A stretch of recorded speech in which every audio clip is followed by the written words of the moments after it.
Saludos, bienvenidos a una nueva entrega de Opiniones. Les habla Pedro Corcio y tengo una invitada muy especial. Una persona muy conocida por ustedes. La estamos oyendo ya hace unos cuantos años aquí en la ciudad de Miami.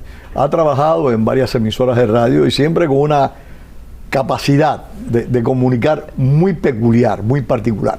Porque yo creo que Yoli Cuello tiene una personalidad muy propia en la radio. Ella le hace llegar a uno las informaciones con un carácter diferente, distinto al de la mayoría de los comunicadores. No sé qué ustedes opinan al respecto, pero yo sí pienso así. Es más, cuando la anuncian en la 1040 dicen con el estilo característico, peculiar de Yoli Cuello. Yoli, gracias y bienvenida. No, muchísimas gracias. Gracias por esa presentación. Un placer para mí acompañarte aquí en el programa. Y pues aquí estamos, ¿no? Para compartir todas esas noticias y todo lo que está pasando. No, que te comentaba antes de empezar a conversar, de que vi una foto hoy de pura casualidad, ajá, donde estaba el presidente Gustavo Petro al lado del presidente Donald Trump. Y Petro se veía con una felicidad.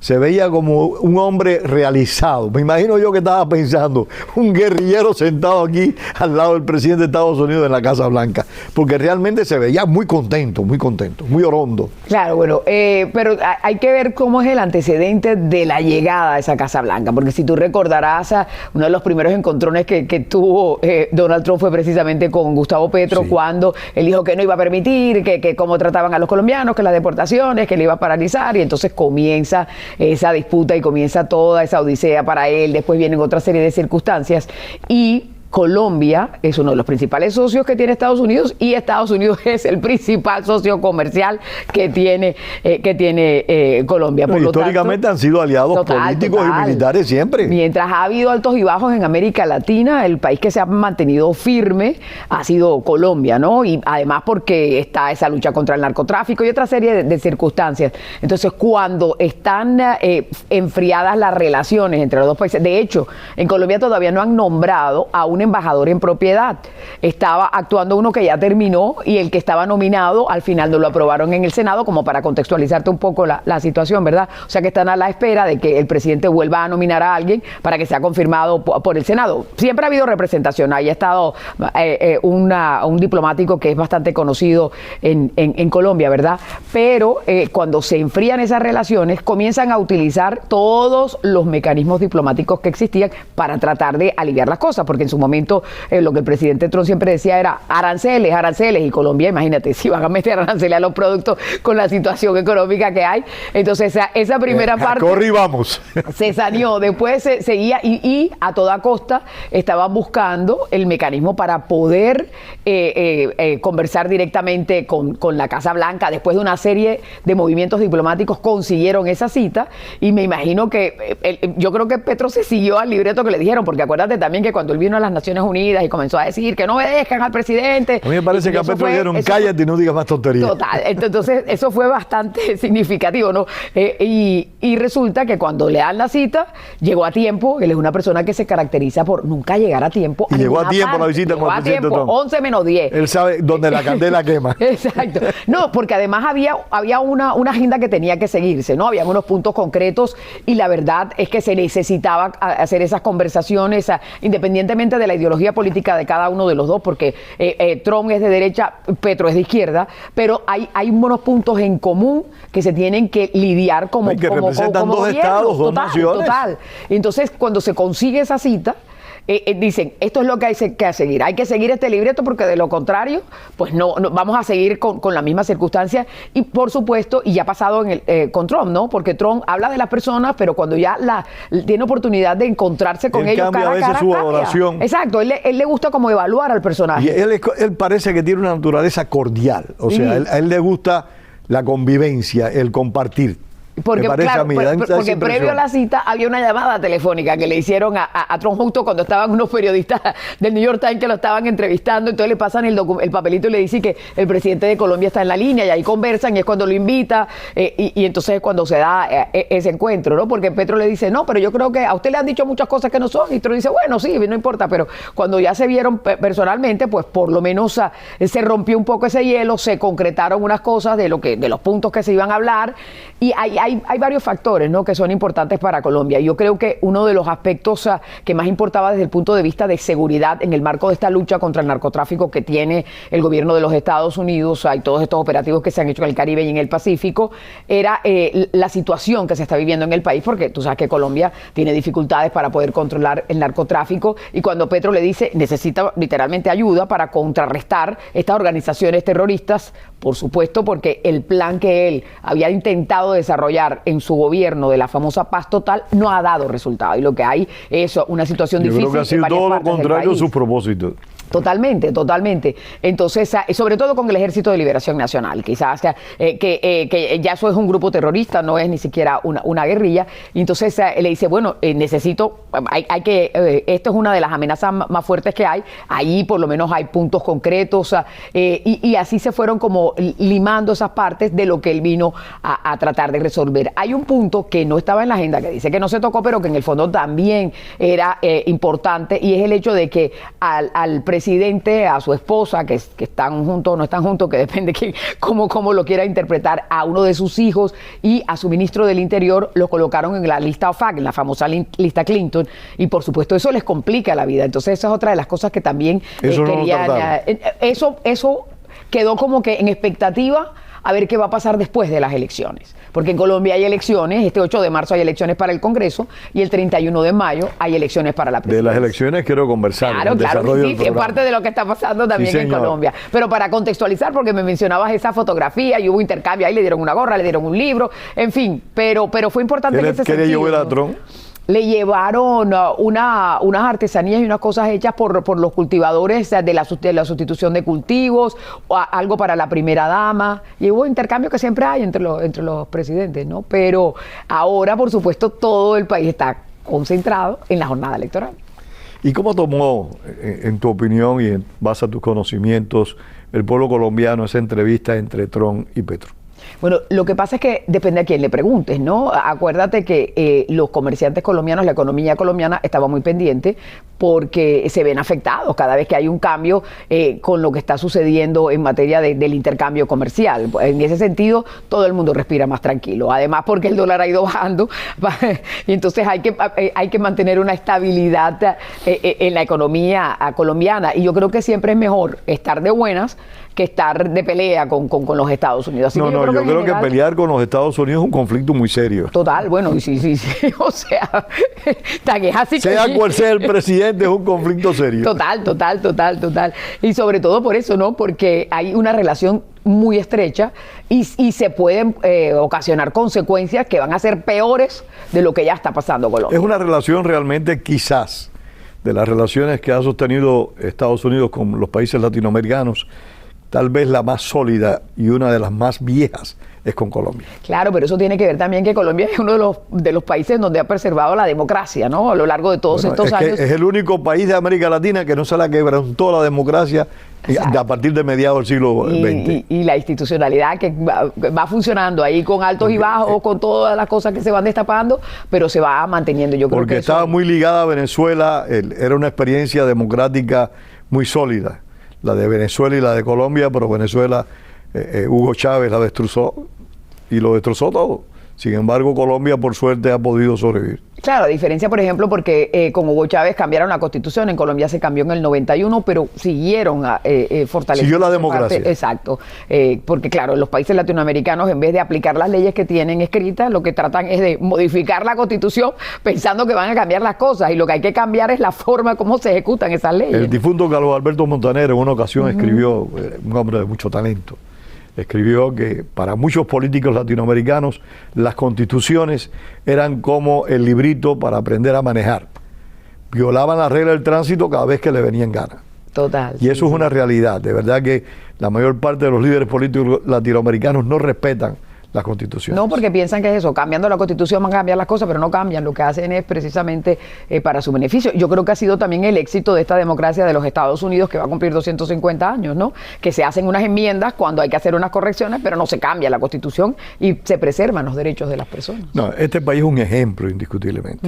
Es un ejemplo y un ejemplo beneficioso para todos nosotros. Así es. Ojalá tomemos lo bueno de este país, que son muchas cosas, y lo malo, que tampoco son poquitas, la dejemos a un lado. Las democracias no son perfectas, además somos Seguro seres que no. humanos que estamos aquí y Seguro cometemos que no. errores y pecados, pero hay que irlos corrigiendo. Yoli, vamos al tema caliente, De que la de verdad elección. es lo que a mí me preocupa mucho, porque tengo una colombiana en la casa que es una activista política Está preocupada. sin que ella se dé cuenta.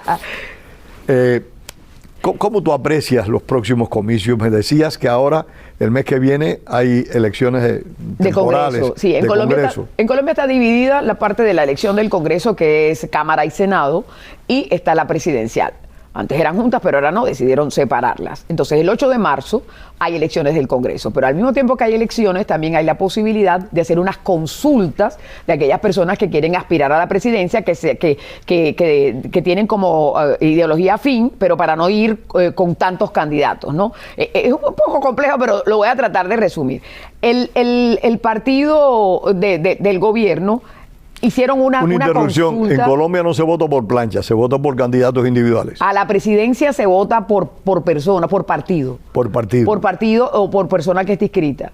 Y hay primera y segunda vuelta. Tiene que salir con el 50+1, si no tiene que ir a una Y segunda los vuelta. congresistas, senadores, El representantes. Congreso, hay un tarjetón en el que tú tienes que estar inscrito a un partido para poder participar en la elección.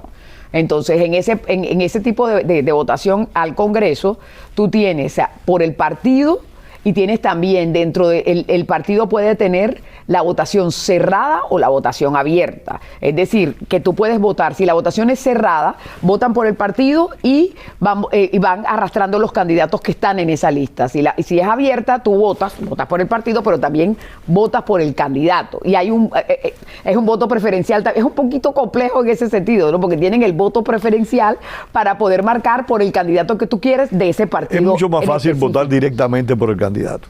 Claro, pero lo que pasa para la presidencial se vota directamente por el candidato. Para las de Congreso, como hay unos partidos que son más pequeños, que tienen que tener ese umbral para poder calificar como partido político y así puedan Es tener el como la respeto famoso a las representatividad. minorías.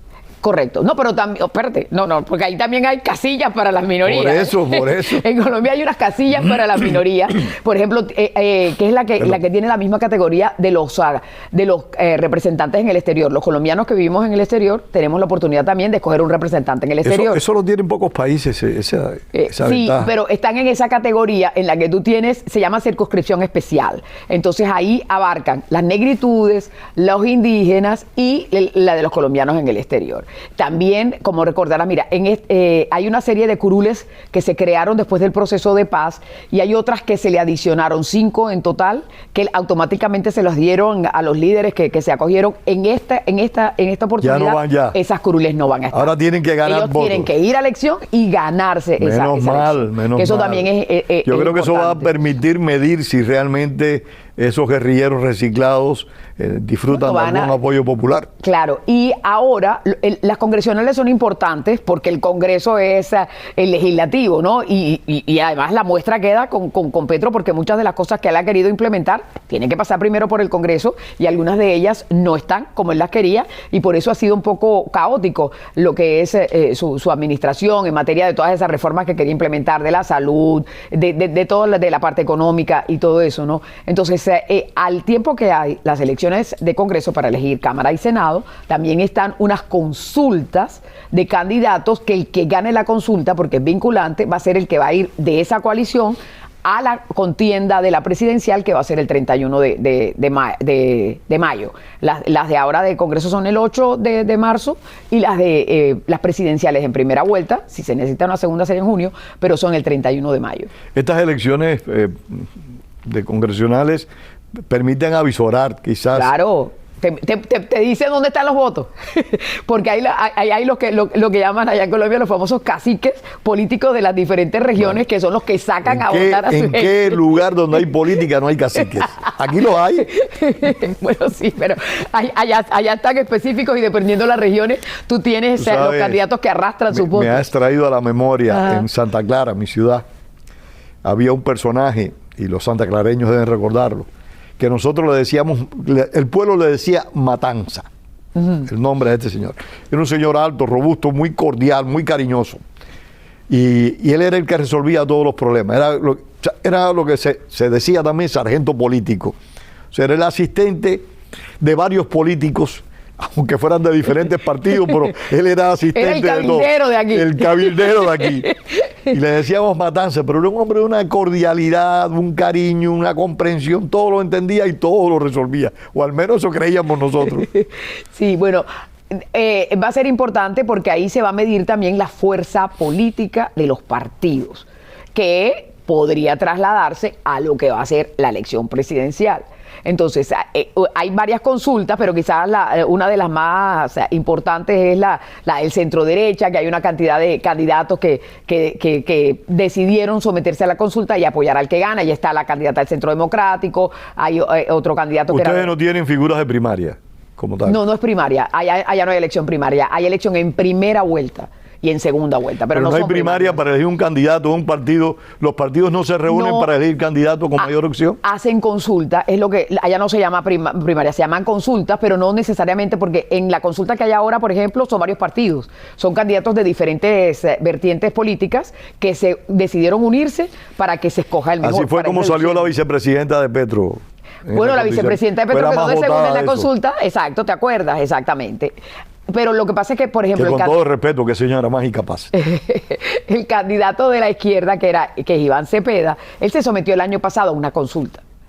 Entonces, él quería volver a someterse a otra consulta en esta elección, porque además en la ley electoral colombiana hay lo que se llama la restitución de votos. Dependiendo del número de votos que tú sacas, el Estado te paga por cada uno de esos votos. Pero entonces la Corte le falló y le dijo, no, ya usted se sometió a una consulta, usted no puede someterse a otra consulta. Entonces él le toca ir a la elección. ¿Y qué quería él? Lo que pasa es que si tú apareces en la boleta, estás haciendo una forma. Acuérdate que en la política la visualidad es importante. Exactamente.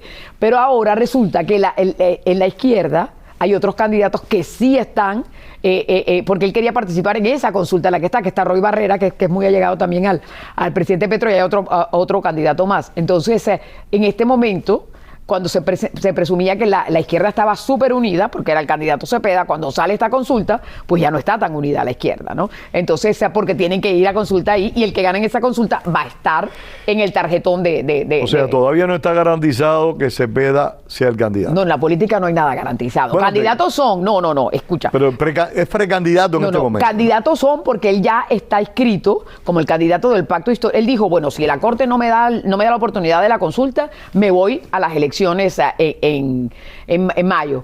Él ya es candidato. Hay una serie de candidatos que ya están en la boleta para las presidenciales. Él es uno de ellos porque la Corte le falló que no iba a la consulta. Está, por ejemplo, otro que ha sonado bastante, que es Abelardo de la Espriella. Él recogió firmas. Tú puedes, con el aval de un partido, o recoger firmas para inscribirte. Tienes que tener más de 1 millón y algo de firmas, casi 2 millones de firmas, y te inscribes por firmas. Hay candidatos que escogieron inscribirse por firmas. Y él va, porque tiene aval de un partido, el que gane en esta consulta, los que se someten a consulta en las elecciones de ahora del 8 de marzo, van automáticamente a la boleta de mayo para la elección presidencial. Puede haber como 10 o 15 o 20 o no sé cuántos candidatos. Por suerte no voto en las elecciones de tu país porque no sabría cómo votar. No, pero bueno, hacer la tarea y ahí es un poquito complicado. Qué complicado. No, porque pero para las presidenciales no tanto, porque para las presidenciales ahí te ponen las caras de los candidatos y tú puedes ir viendo a ver por quién te decantas, y es uno solo, y ahí no aparece el candidato a la vicepresidencia, porque lo escogen primero quién es el candidato que van a a seleccionar, ¿verdad? Pero en las congresionales, ahí sí te pegas una enredada porque dices, pero ¿y este qué? ¿Y este qué? Y antes no aparecía la foto, entonces tienes que tener como que el icono del partido. Hay que pasar un curso universitario y después entonces, y sabes que es lo interesante, porque como es por cociente electoral, para saber cuáles son los candidatos que van a arrastrarse, los que quedan de último, va a depender el número de colombianos que votaron para sacar el cociente electoral de cada una de las, y así establecer quiénes son los que van a arrastrarse, que no lograron los votos amplios para poder ganar. Pero ahí se me enreda mucho. ¿Verdad? Bueno, no importa. Lo importante es saber quiénes van a ganar. Ahora, al final uno saca la cuenta y dice, ok, este fue el partido que más votado y este es el partido, entonces ya ese partido se siente como, para utilizar una palabra moderna, empoderado, ¿verdad? Entonces ya se va porque ya tiene algo que mostrar. ¿Y en este momento quiénes son los candidatos, Yoli? En este momento, como te mencionaba, está Iván Cepeda, está el que gane de la coalición esta de centro derecha, que hay como 7 candidatos que están aspirando, que está Paloma Valencia, que es del Centro Democrático, Esteban Luna, que era de Cambio Radical. Paloma Valencia todavía no es candidato como tal. No, ella va a la consulta. El Centro Democrático escogió ir a una consulta y hay varios candidatos que tienen unos buenos perfiles que escogieron ir a esa consulta. Y entonces, el que gane de esa consulta es una consulta vinculante, en el sentido de que el que gane va a ser aprobado y va a ser respaldado por esos partidos, por los otros, por los que participaron en eso y por ende por el partido, claro. ¿Y quiénes son los de la derecha que van en esa? Bueno, lo que te estaba mencionando, está Paloma Valencia, está David Luna, hay como 7, ahora se me escapan los otros nombres, de la Espriella va por recolección de firmas, él va directamente a la boleta electoral ¿Es arriesgado? Bueno, pero él es un novato en la política. ¿Ah, sí, no? Es un novato, claro que sí. Él es un novato en la política y él decidió registrarse por firmas y está ahí registrándose por firmas.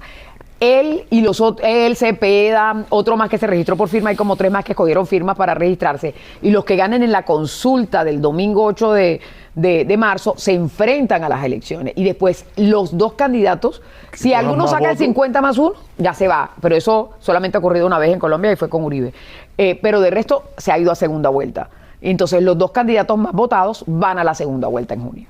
Que lo más probable es que ocurra que vayan a hacer. ¿Y podrías darme el perfil más o menos de cada uno de estos candidatos? De los que tú más probabilidades le veas. Pero lo que pasa es que el perfil tú tienes a la izquierda representada por Iván Cepeda, tienes a Roy Barrera y otro candidato que están compitiendo en esta consulta, que dependiendo de los dos, el que gane va también, que sería también más de centro izquierda, no tanto izquierda como Cepeda. Tienes a Abelardo de la Espriella, que se describe como una persona de la derecha, de la ultraderecha. El que gane de esta consulta en la que está el Centro Democrático, ahí hay candidatos de centro derecha, pero también hay candidatos de derecha, pero, o sea, dependiendo de quién gane ahí. Y hay otra serie de personas que recogieron las firmas y que están ahí para ver cómo les va, ¿no? Pero de pronto no son tan sonados y no se sabe qué es lo que va a suceder. Una de las preocupaciones que tenían muchas personas que siguen la política colombiana es que mientras más se fracciona el voto, más oportunidades le das a los que tú no quieres que ganen, ¿no? Porque tú tienes la afinidad de personas que dices, ideológicamente me identifico con este, pero mejor voto por este. Y vas diluyendo mucho el voto, ¿no? Y vamos a ver qué pasa. Por eso las congresionales son importantes porque te da una idea de cómo se está moviendo exactamente del voto. Para los que no sabemos de política colombiana, para los que vivimos en el extranjero, escuchamos hablar de 3 candidatos en particular. Del señor Espriella, que creo que es abogado. Es un abogado. De la señora Valencia. Paloma Valencia es la candidata del Centro Democrático que se está sometiendo a la consulta. Es senadora, exactamente. Y del señor Iván Cepeda, que es el candidato del Pacto Histórico. Iván Cepeda no fue el que estuvo trabajando en Guatemala con una comisión de Naciones Unidas. No sé. Hace varios años atrás. Probablemente no sé. Fue un escándalo. No sé. Me parece que él estuvo involucrado en eso. Iván Cepeda es el que tuvo el problema con Álvaro Uribe, que fueron a corte. Sí, que en esa parte sí estoy fresco. Sí. Pero donde estoy confundido es en lo de Guatemala, una comisión de esas que crea Naciones Unidas que tienen más de confusión que de solución. No quiero y hubo un escándalo, era un colombiano y creo que era Iván Cepeda. De Guatemala lo que sí sé es que hay un abogado colombiano que fue ministro, ahora en la administración de Petro, que estuvo en las investigaciones que se hicieron en Guatemala por hechos de corrupción, ¿no? Y que después el gobierno anterior, no el que está ahora, lo mandó a sacar del país y lo estaban investigando, lo querían, pero no es, del caso que yo te hablo no es Iván Cepeda, pero no sé si Iván Cepeda no sé, lo voy a investigar porque lo tengo en la cabeza hace tiempo. No quiero especular en eso, pero sí hubo una comisión de investigación que se hizo por violación de los derechos humanos en Guatemala, que estuvo liderada por un colombiano que fue después ministro, se me escapa el nombre ahora, y que creo que ese es el caso. Pero no era, en este caso que te digo, no era Iván Cepeda. Ahora, Iván Cepeda tiene antecedentes guerrilleros también. Sí, guerrillero. De la misma época de Petro. Sí. También fue del M-19. Sí, él es de la guerrilla colombiana. Fueron de estos guerrilleros amnistiados y que ahora se metieron... Esa sonrisa tuya está indescifrable. No, sí.